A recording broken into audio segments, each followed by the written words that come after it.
South India shopping mall the wedding మంత్ర సరికొత్త wedding collection south India shopping mall. నమస్కారం, నా పేరు డాక్టర్ షగుఫ్తా. నేను న్యాచురోపతి డాక్టర్ని. ఈ మధ్య కాలంలో మలబద్ధక సమస్య అండి, కాన్స్టిపేషన్ అధికంగా అయిపోయింది. చిన్న పిల్లల దగ్గర నుంచి పెద్దవాళ్ళలో వరకు. అసలు మా పిల్లలు ఒక 1 వీక్ అయింది మోషన్కి వెళ్ళి, 10 డేస్ అయింది మోషన్కి అనే వాళ్ళు కూడా చాలామంది చెప్పారు. ఎందుకంటే ఇప్పుడు సమ్మర్ హాలిడేస్ స్టార్ట్ అయ్యాయి.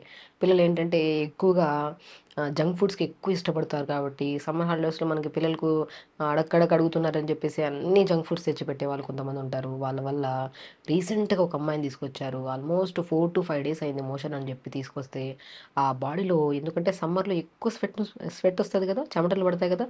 ఆ చెమటకి మామూలుగా అయితే నార్మల్ శరీరానికి చెమట స్మెల్ నార్మల్గా ఉంటుంది. కానీ కాన్స్టిపేషన్ ఉన్న ప్రాబ్లం వాళ్ళల్లో చెమట స్మెల్ అసలు పక్కన వాళ్ళకు కూడా ఆ స్మెల్ చాలా different kind of sticky smell ఉంటుంది అనమాట. అండ్ ఈ కాన్స్టిపేషన్ ప్రాబ్లం ఉండే వాళ్ళలో ఫేస్లో పింపుల్స్ రావడము, హెయిర్ ఫాల్ విపరీతంగా అవ్వడము, అండ్ ఇండైజెషన్ వల్ల వాళ్ళు కొద్ది గ్యాస్ రిలీజ్ చేసినా కూడా విపరీతమైన స్మెల్ ఉంటుంది. సో పిల్లలు దానివల్ల చాలా స్ట్రెస్కి తీసుకెళ్ళిపోతుంటారు. సో ఈ స్ట్రెస్ వల్ల ఎక్కువగా తినేసి అధికంగా బరువు పెరగడానికి కూడా కారణమైపోయింది. చూసారా, ఒక కాన్స్టిపేషన్ ప్రాబ్లం వల్ల స్కిన్ డ్యామేజ్ అయ్యి హెయిర్ ప్రాబ్లము, బరువు పెరగడం ఒకటి కాదు, ఇంకా రకరకాల సమస్యలు వస్తాయి. అసలు కాన్స్టిపేషన్ ప్రాబ్లం ఎందుకు వస్తుంది అంటే, అసలు కాన్స్టిపేషన్ అంటేనే ఏంటంటే, మనం ఒక హెల్దీ లైఫ్ స్టైల్ అంటే మనం మార్నింగ్ లేచిన వెంటనే 1 to 2 మినిట్స్లో మొత్తం పేగుల్లో ఉన్న ఫ్లష్ అంతా, మోషన్ అంతా తీసేస్తాం అనమాట. సో ఎలిమినేట్ అయిపోతుంది. సో ఈ కొంతమందిలో ఏమవుతుందంటే లేట్గా పడుకోవడము, లేట్గా లేకడం వల్ల సో మోషన్కి రేపు వెళ్దాంలే, ఈవినింగ్ వెళ్దాంలే, మళ్ళీ వెళ్దాంలే అని పోస్ట్ పోన్మెంట్. అంటే ఇప్పుడు మన మెయిన్ మార్నింగ్ లేచిన వెంటనే చేసే మొట్టమొదటి పని ఏంటి, బెడ్ దిగిన వెంటనే అసలు ఫస్ట్ వాష్రూమ్కి వెళ్ళేసి వితిన్ 1 to 2 మినిట్స్లో మొత్తం ఫ్లష్ చేయాలి. కానీ మనం ఏం చేస్తున్నాం, లేట్గా లేగడము, హరీబరీ చేయడం వల్ల సో కొంతమందిలో సో ఈవినింగ్ వెళ్దాం, ఎల్లుండి వెళ్దాం అని చెప్పేసి అది అలవాటు చేసేస్తారనమాట. సో మనకి స్టిమ్యులేషన్స్ అవుతూ ఉంటాయి. కొంతమందికి వెళ్ళాలని అనిపిస్తుంటుంది మోషన్కి, కానీ ఏదో ఒక పని ఉంది ఈవినింగ్ వెళ్దాంలే అని చెప్పి పోస్ట్ పోన్మెంట్ కాస్త ఏమవుతుంది, అది అలవాటు అయిపోవడం వల్ల ఈ రెగ్యులర్ మోషన్ అవ్వకపోతే ఏమవుతుంది, అక్కడ మనకు పేగుల దగ్గర స్మాల్ ఇంటెస్టైన్, లార్జ్ ఇంటెస్టైన్ నుంచి, యానస్ నుంచి వస్తుంటుంది కదా మోషన్, అక్కడ గడ్డలుగా మారిపోవడం వల్ల మోషన్ అనేది నీట్గా అనేది ఫ్లష్ అవ్వదు. ఆ ఫ్లష్ అవ్వకపోవడం వల్ల ఈ కాన్స్టిపేషన్, మలబద్ధక, రెగ్యులర్ మోషన్ అయితే హెల్దీ అని, ఒక ఇర్రెగ్యులర్ మోషన్ అయితే దాని కాన్స్టిపేషన్, మలబద్ధకం అని. ఆ కాన్స్టిపేషన్ కాస్త ఇంకొద్దిగా ఇర్రెగ్యులర్ అయితే మనము ఆ ముద్దలుగా ఉన్న పేగుల్లో నుంచి మోషన్ పడుతున్నప్పుడు ఆ నరాలు అనేది చిట్లి దానివల్ల బ్లడ్ పడుతుంటుంది. దాన్నే పైల్స్ అంటారు. అసలు పైల్స్ సమస్య వస్తే అంటే ఒక భయంకరంగా అనిపిస్తుంది. అసలు మోషన్కి వెళ్ళాలంటే ఒక భయం ఉంటుంది వీళ్ళల్లో. అంటే బ్లడ్ పడుతుందేమో, పెయిన్ వస్తుందేమో, విపరీతమైన పెయిన్. ఈ మన పెల్విక్ పార్ట్ దగ్గర వాళ్ళు కూర్చోవడానికి, నిలబడడానికి కూడా విపరీతమైన భయంకరమైన నొప్పితో ఇబ్బంది పడుతుంటారు. వీళ్ళు చెయ్యని ప్రయత్నాలు లేదు, ఐస్ క్యూబ్స్ అప్లై చేస్తుంటారు, ఐస్ వాటర్లో కూర్చుంటుంటారు మోషన్కి వెళ్ళి వచ్చిన తర్వాత. కానీ ఆ పెయిన్ తట్టుకోలేక ఎన్నో రకాల రెమెడీస్ చేస్తుంటారు, కానీ తగ్గక ఆ ప్రాబ్లం కాస్త ప్రొలాంగ్ చేశారనుకోండి, ఎన్నో రెమెడీస్ చేస్తేనే ఆ మోషన్ అవుతుంది, పెయిన్లెస్ మోషన్. లేదంటే అదే విపరీతమైన పెయిన్. అది కాస్త నెగ్లెక్ట్ చేస్తే ఫిస్టులా అని ఇంకా రకరకాల కొన్ని కేసెస్లో కొలైన్ క్యాన్సర్స్ వరకు కూడా దారితీస్తుంది. చూసారా, మనం చేతులారా మనం రెగ్యులర్గా వెళ్ళే మోషన్ స్టిమ్యులేట్ అవుతుంటుంది. మోషన్కి వెళ్ళకుండా పనుల వల్ల పోస్ట్ పోన్ చేసి రేపు వెళ్దాం, ఎల్లుండి వెళ్దాం అని. కానీ కాస్త పిల్లల్లో ప్రత్యేకంగా చెప్తున్నాను. సో ప్రొలాంగ్ అయ్యి పెద్ద సమస్య వరకు తెచ్చుకుంటాం. సో ఏ సమస్య అయినా సరే సడన్గా ఏం రాదు. అది ఒకటి మన చేతులారా మనమన్నా చేసుకోవాలి, లేదు మన ఆహార నియమాల్లో ఫైబర్ ఫుడ్ లేకపోవడం వల్ల కానీ, లేదంటే రెగ్యులర్ ఫిజికల్ యాక్టివిటీ లేకపోవడం వల్ల కానీ, ప్రత్యేకంగా వాటర్ ప్రాపర్గా తాకపోవడం వల్ల కూడా వస్తుంది కాన్స్టిపేషన్ ప్రాబ్లం.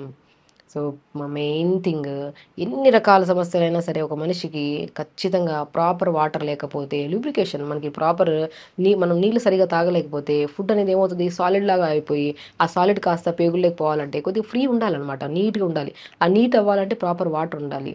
కాబట్టి ఏ రకమైన సమస్యలు ఉన్నా, ప్రత్యేకంగా కాన్స్టిపేషన్ ప్రాబ్లం ఉండే వాళ్ళలో ఇప్పుడు నేను చెప్పిన మోతాదులో వాటర్ తాగండి. మీరు చేసే ఏ రెమెడీ కూడా పనికిరాదు. బట్ ఈ వాటర్ ఇలా విధానంలో తీసుకుంటే మార్నింగ్ లేచిన వెంటనే వద్దన్నా సరే మీరు అసలు ఆ స్టిమ్యులేషన్ ఆగదు. మీరు ఏ పని ఉన్నా సరే పని పోస్ట్ పోన్ చేస్తారేమో కానీ మోషన్ పోస్ట్ పోన్ చేయరు. అలా ఉంటుంది అనమాట. ఇలా ఈ పద్ధతిలో మనం వాటర్ తాగితే. సో ఈ వాటర్ ఎలా తాగాలంటే మార్నింగ్ నుంచి 11 వరకు 1 లీటర్ తాగాలి.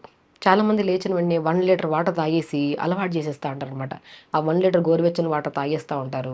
సో దానివల్ల రాను కిడ్నీ ప్రాబ్లమ్స్ వచ్చే ఛాన్సెస్ కూడా ఉంటాయి.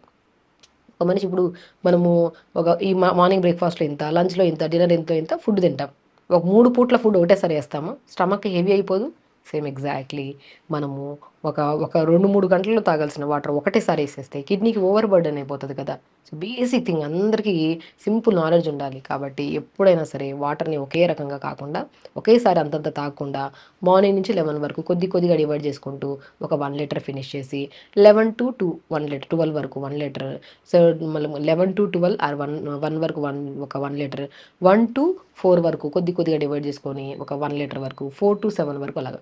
ఎలాగైనా సరే అట్‌లీస్ట్ కొద్ది కొద్దిగా డివైడ్ చేసుకుంటూ ఎవ్రీ 1 ½ అవర్‌కి ఒకసారి గానీ, 1 అవర్‌కి ఒకసారి గానీ ఇలా వాటర్‌ని ఇలా తీసుకుంటూ ఉంటే 3½ to 4 లీటర్స్ వరకు వాటర్ ఫినిష్ చేస్తే వాటర్ ప్రాపర్‌గా ఉండి అండ్ మనము తిన్న తర్వాత గానీ, తిన్నాక ముందు గానీ కొద్ది గ్యాప్ ఇవ్వాలి వాటర్ తాగడానికి గూడా.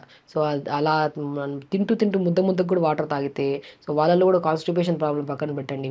అసలు వాళ్ళు తిన్న వెంటనే మోషన్‌కెళ్ళిపోతుంటారు. ముద్ద ముద్దకి వాటర్ తాగండి. అదొక టైప్ ఆఫ్ ఆ టైప్ ఆఫ్ ప్రాబ్లమ్ ఉండే వాళ్ళలో ఎమీబియాసిస్ అనే ఒక ఇష్యూ వస్తుంటది. పేగుల్లో ఈ బాక్టీరియల్ ఇన్ఫెక్షన్స్, ఈ వైరల్ ఇన్ఫెక్షన్స్ ఎక్కువ వస్తుంటాయన్నమాట. సో, కాబట్టి ఎప్పుడైనా సరే వాటర్‌ని ఇలా డివైడ్ చేసుకొని వాటర్ తాగి మనం ఫుడ్‌లో ప్రత్యేకంగా ఫైబర్ ఎక్కువ తీసుకోవాలి. లైక్ ఫైబర్ ఫుడ్స్ అంటే మనం ఆకుకూరలు. ఇప్పుడు మనం ఆకుకూరలు రెగ్యులర్‌గా తీసుకుంటారా పిల్లలంటే అస్సలు మా పిల్లలు ఆకుకూరలే తినరండి అంటారు. ఆకుకూరలు తినకపోతే ఖచ్చితంగా కంటి సమస్యలొస్తాయి. కాన్‌స్టిపేషన్ ప్రాబ్లమ్స్ కూడా వస్తాయి. సో, ఆకుకూరల్ని మనం ఒక మీల్ అంటే లంచ్‌లో పిల్లలకి గానీ, మనకు గానీ ఎప్పుడైనా సరే మంచిగా ఇంత బ్రౌన్ రైసు, ఇంత vegetables with combination of paneer curry కొద్దిగా, లైక్ విత్ ఏదైనా ప్రోటీన్ కాంబినేషన్‌లో కర్రీ, ఒక ఆకుకూర ఫ్రై ఇలా కంప్లీట్ మీల్‌లో తిన్నామనుకోండి. దాంతో పాటు మనం లంచ్ చేసిన ఒక 15-20 మినిట్స్ తర్వాత పల్చని మధ్యలో కొద్దిగా జీలకర్ర కలుపుకొని తాగండి. ఇలా మీల్ తీసుకుంటే ఎందుకు డైజెషన్ అవ్వదు? ఎందుకు కాన్‌స్టిపేషన్ ప్రాబ్లమ్ వస్తది?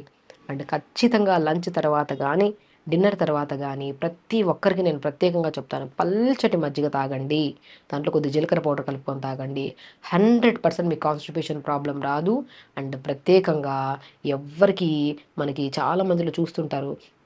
గట్ ఇష్యూస్ ఎక్కువుంటాయి. అంటే ఎళ్తే రోజుకి 4, 5 సార్లు మోషన్‌కెళ్తారు. లేకపోతే ఒక అసలు 3, 4 రోజుల వరకు మోషన్‌కెళ్ళరు. ఎళ్ళిన మోషన్ టైట్‌గా వస్తుందని చెప్పి బాధతో వాళ్ళు కావాలని చెప్పేసి వాళ్ళు రకరకాల సిరప్స్ వాడుతుంటారు. మెడిసిన్స్ వాడుతుంటారు. సో, ఈ గట్ ప్రాబ్లమ్స్ అస్సలు మనం ఎవ్రీడే మార్నింగ్ లేచిన వెంటనే ఒక డ్రాప్ ఆఫ్ వాటర్ తాగకుండా మోషన్‌కెళ్ళి వితిన్ 1-2 మినిట్స్‌లో ఫ్లష్ చేసే వచ్చే వాళ్ళే హెల్తీ అంటాను. అలా హెల్తీ ప్రాసెస్ అవ్వాలంటే మనము లంచ్‌ని ఇలా ప్రాపర్ మీల్‌లాగా ప్లాన్ చేసుకొని దాంతో పాటు మజ్జిగ, ఆ మజ్జిగలో డెఫినెట్‌గా ఒకరోజు జీలకర్ర పౌడరు, ఒక్కొక్క రోజు అవిసె విత్తనాలు ఉంటాయి కదా! Flax seeds. ఆ ఫ్లాక్స్ సీడ్స్‌లో కూడా అద్భుతమైన ఒమేగా 3 ఫ్యాటీ యాసిడ్స్ ఉంటాయి. జిగురు పదార్థం ఎక్కువ ఉంటది కాబట్టి అది కూడా మోషన్ సాఫ్ అవ్వడానికి చాలా మంచిగా దోహదపడతదనమాట. కాబట్టి లంచ్ తర్వాత అండ్ పల్చటి అది కూడా ఇమ్మీడియేట్ కాకుండా 15-20 మినిట్స్ తర్వాత పల్చటి మజ్జిగలో మధ్యాహ్నం లంచ్ తర్వాత పోనీ జీలకర్ర పౌడర్ పావు స్పూన్ కలుపుకొని తాగండి. డిన్నర్ తర్వాత మజ్జిగలో పావు స్పూను మన అవిసె విత్తనాల పౌడర్ కలుపుకొని తాగండి. మంచిగా అసలు గట్ ప్రాబ్లమ్స్ అనేవి మనకు ఉండవన్నమాట. సో, మనం వాటితో పాటు ఆకుకూరలు రెగ్యులర్‌గా తీసుకోండి.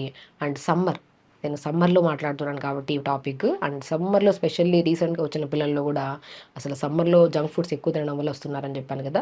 సో, పిల్లలేంటంటే ఎక్కువగా ఒక మంచి ఫ్రూట్స్ దొరుకుతాయండి. ఇప్పుడు సమ్మర్‌లో దొరికే అమృతమైన ఫ్రూట్స్ తాటి ముంజలు తెలుసుగా? నేను చెప్పాను కాన్‌స్టిపేషన్ ప్రాబ్లమ్ వస్తే ఫేస్ మీద పింపుల్స్, హెయిర్ ఫాల్ అండ్ చెమటలు ఎక్కువగా పట్టడం వల్ల స్కిన్‌లో ఈ ఫంగల్ ఇన్ఫెక్షన్స్ దురదలు ఎక్కువొస్తుంటాయి. తాటి ముంజల్ని మనం ఇంటేక్ తీసుకోవడం వల్ల అసలు మోషన్ నీట్‌గా ఫ్లష్ అవుతది ఒకటి. నెక్స్ట్ తాటి ముంజల్ని మిక్సీ పట్టేసి ఆ పేస్ట్‌ని స్కిన్ అంతా అప్లై చేసి సున్నిపిండిలాగా పెట్టి స్నానం చేస్తే నీట్‌గా అసలు మనకి చెమటల వల్ల వచ్చే ఎన్నో రకాల ఇన్ఫెక్షన్స్ రావు ఫస్ట్ పాయింట్. సెకండ్ పాయింట్ తాటి ముంజల పేస్ట్‌ని ఫేస్‌కి పెట్టేసి 5-10 మినిట్స్ తర్వాత వాష్ చేస్తే పింపుల్స్ ఉండవు. పింపుల్స్ వచ్చిన వల్ల మార్క్స్ కూడా ఉండవు మనకి. మంగు మచ్చలు అంటారు చూడరా అవి కూడా ఉండవు. అండ్ ప్రత్యేకంగా ఎవరికైనా హెయిర్ రిలేటెడ్ ఇష్యూస్ ఉన్నా కూడా ముంజల్ని మంచిగా మిక్సీ పట్టేసి తలకు పెట్టి 5-10 మినిట్స్ తర్వాత వాష్ చేయండి. నీట్‌గా మనకి హెయిర్ ఫాల్ కంట్రోల్ అవుతది. డాండ్రఫ్ ప్రాబ్లమ్ పోతది. అండ్ కొంతమందికి అంటే డ్రైగా ఏదో మనకి చాలా స్టిక్కీగా ఉంటది చెమటల వల్ల ఆ హెయిర్ ప్రాబ్లమ్ మన ఆ స్టిక్కీనెస్ చెమటల స్మెల్ కూడా తగ్గుతదనమాట. చూసారా? మనము కాన్‌స్టిపేషన్ ప్రాబ్లమ్ రావడం వల్ల హెయిర్ డ్యామేజ్ అవుతది. స్కిన్ డ్యామేజ్ అవుతది. అండ్ స్పెషల్లీ పింపుల్స్ ఎక్కువొస్తుంటాయి కాబట్టి ఇంటేక్ తీసుకుంటే తాటి ముంజల్ని మనకి మోషన్ సాఫ్ అవుతది. ఎక్స్టర్నల్ అప్లై చేసుకుంటే స్కిన్ గ్లో ఉంటది. హెయిర్ గ్లో ఉంటది. చెమటలు పట్టినా కూడా ఆ చెమటల వల్ల వచ్చే ఎన్నో రకాల ఇన్ఫెక్షన్స్ మనం రాకుండా కాపాడుకోవచ్చు. ఒక కాన్‌స్టిపేషన్ ప్రాబ్లమ్, మలబద్ధక సమస్యని ఎప్పుడు ఏ సీజన్‌లో అయినా సరే నెగ్లెక్ట్ చేయకండి. మన ప్రకృతిలో మనకి ఒక బ్రహ్మాండమైనది ఏందంటే ఒక సీజనల్ ఫ్రూట్స్ అని దొరుకుతాయి. ఆ సీజనల్ ఫ్రూట్స్‌ని మనం రెగ్యులర్‌గా తీసుకుంటూ, వాటర్ ఇంటేక్‌ని ప్రాపర్‌గా పెంచుకుంటూ, ఆకుకూరలు రెగ్యులర్‌గా తీసుకుంటూ అండ్ కాన్‌స్టిపేషన్ ప్రాబ్లమ్ ఉండేవాళ్ళు ఖచ్చితంగా మార్నింగ్ లేచాక ఒక హాఫ్ అన్ అవర్ యోగా. తొందరగా లేచామనుకోండి మంచిగా మోషన్ సాఫ్ అవుతది. టైం దొరుకుతది. యోగా చేసుకుంటాం. టైంకి ఫుడ్ తింటాము. టైంకి మంచి ఫ్రూట్స్ తింటాం. Seasonal fruits. అప్పుడు అసలు ఈ సమస్యలే ఉండవు మనకి. కాబట్టి ఒక కాన్‌స్టిపేషన్ ప్రాబ్లమ్ వల్ల ఎన్నో రకాల ప్రాబ్లమ్స్ వస్తాయి. అవి రాకుండా మనం కాపాడుకోవాలంటే ఒక లైఫ్ స్టైల్‌ని హ్యాపీగా ఫస్ట్ మనకు మనం చెయ్యాలన్న ఇంట్రెస్ట్‌తో మనం చేయాలి. ఇప్పుడు మనం చెప్పిన ఈ పాయింట్స్ అన్నీ ఒక కాన్‌స్టిపేషన్ ఉండే వాళ్ళే కాకుండా ఎన్ని రకాల సమస్యలున్నా మీకు ఏ సమస్య ఉన్నా సరే ఈ ప్రాసెస్‌ని మనం ఫాలో అయితే అసలు కాన్‌స్టిపేషన్ రాదు, కంటి సమస్యలు రావు, హెయిర్ హెల్తీగా ఉంటది, స్కిన్ హెల్తీగా ఉంటది, ఇమ్యూనిటీ బూస్టర్‌గా కూడా ఉంటామనమాట. కాబట్టి ఇవన్నీ చేయండి. హెల్తీగా ఉండండి. హ్యాపీగా ఉండండి. నమస్కారం.